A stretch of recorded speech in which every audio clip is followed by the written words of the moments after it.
ಮುಂದಿನ ರಾಶಿ ಧನಸ್ಸು. ನೋಡಿ, ಧನುರಾಶಿಯವರಿಗೆ ಬಂಧು ಮಿತ್ರರಲ್ಲಿ ಸೌಖ್ಯ. ನೆಂಟರಿಷ್ಟೆಲ್ಲ ಈ ವರ್ಷ ಎಲ್ಲ ಕಲಿತಾರೆ, ಮಾಡ್ತಾರೆ. ಅವ್ರಿಗೂ ನೋಡಿ ಅರ್ಧಾಷ್ಟಮ ಶನಿ ಪಂಚಮ ಶನಿ ಶುರುವಾಗುತ್ತೆ. ಧನುರಾಶಿಯವ್ರಿಗೂ ಏನು ನೆಮ್ಮದಿ ಇಲ್ಲ ಪಾಪ. ಇಷ್ಟು ದಿವಸ 7.5 ಅನುಭವಿಸಿದ್ರು. ಈಗ ತಿರುಗಿ 4ನೇ ಶನಿ. ತಂದೆ ತಾಯಿಗಳಿಗೆ ತೊಂದರೆಗಳಿದೆ. ಧನುರಾಶಿ ತಂದೆ ತಾಯಿಗಳಿಗೆ ಆರೋಗ್ಯದ ಸಮಸ್ಯೆಗಳು ಬರಬಹುದು. ಹುಷಾರ ನೋಡ್ಕೋಬೇಕು. ತಂದೆ ತಾಯಿಗಳಿಗೆ ಎಷ್ಟು ಹುಷಾರ ನೋಡ್ಕೊಳ್ತಾರೋ ಅಷ್ಟು ಒಳ್ಳೆ ಫಲ.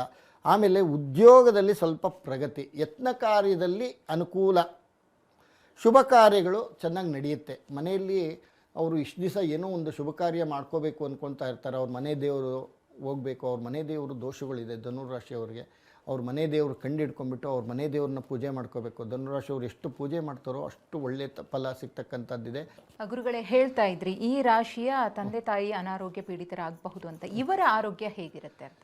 ಇವ್ರಿಗೂ ಸ್ವಲ್ಪ ಶನಿ ಅರ್ಧಾಷ್ಟಮ ಶನಿ ಆಗಿರೋದ್ರಿಂದ ಮಂಡಿ ನೋವು ಜಾಸ್ತಿ ಕೊಡ್ತಾನೆ. ಯಾಕೆಂದರೆ ಶನಿ ಇರೋದೇ ಕಾಲು ಕೈಗೆ ಕುಂಟ. ಶನಿನೂ ಸಹ ಕುಂಟ್ರವರು. ಅದರಿಂದ ನಾವು ಎಷ್ಟು ಒಳ್ಳೇದು ಮಾಡ್ತೀವೋ ಧನುರಾಶಿಯವರು ಗುರು ಸಮಾನ. ಯಾಕೆಂದರೆ ಗುರು ಮನೆ. ಧನುರ್ ಅಂದರೆ ಗುರು. ಅದರಲ್ಲಿ ಏನು ರಾಹು ಇತ್ತು ಅಂದರೆ ಕೋದಂಡರಾಮ ಯೋಗ ಬಂದ್ಬಿಡುತ್ತೆ. ಇವರು ಅಷ್ಟು ಪವರ್ಫುಲ್ ಆಗಿರ್ತಾರೆ. ಆದರೆ ಕೈಯಿಗೆ ಬಂದಿದ್ದು ಹಾಳು ಮಾಡ್ಕೊಂಡ್ಬಿಡ್ತಾರೆ. ಹುಷಾರಾಗಿತ್ತು ಅಂದರೆ ಒಳ್ಳೆಯದು. ಆರ್ಥಿಕತೆ ಸ್ವಲ್ಪ ಅದೇ ಹೇಳಿದ್ನಲ್ಲ, ಅರ್ಧಾಷ್ಟಮ ಶನಿ ಪಂಚಮ ಶನಿ ಶುರುವಾಗುತ್ತೆ ಪಾಪ. ಇರೋದ್ರಲ್ಲಿ ಮೇಂಟೈನ್ ಮಾಡ್ಕೊಂಡು ಹೋಗ್ಬೋದು. ಆದರೆ ದುಡ್ಡು ಇಟ್ಕೋಬೇಕು, ಹುಷಾರಾಗಿ ಇಟ್ಕೋಬೇಕು. ಪರಿಹಾರ ಗುರುಗ್ರಹ, ಗುರುವೇ ನಮಃ ಅಲ್ವಾ. ಓಂ ಶ್ರೀ ಗುರು ದತ್ತಾತ್ರೇಯಾಯ ನಮಃ ಅಂತ ಹೇಳ್ಕೊಬೋದು. ಒಳ್ಳೆಯದಾಗತ್ತೆ.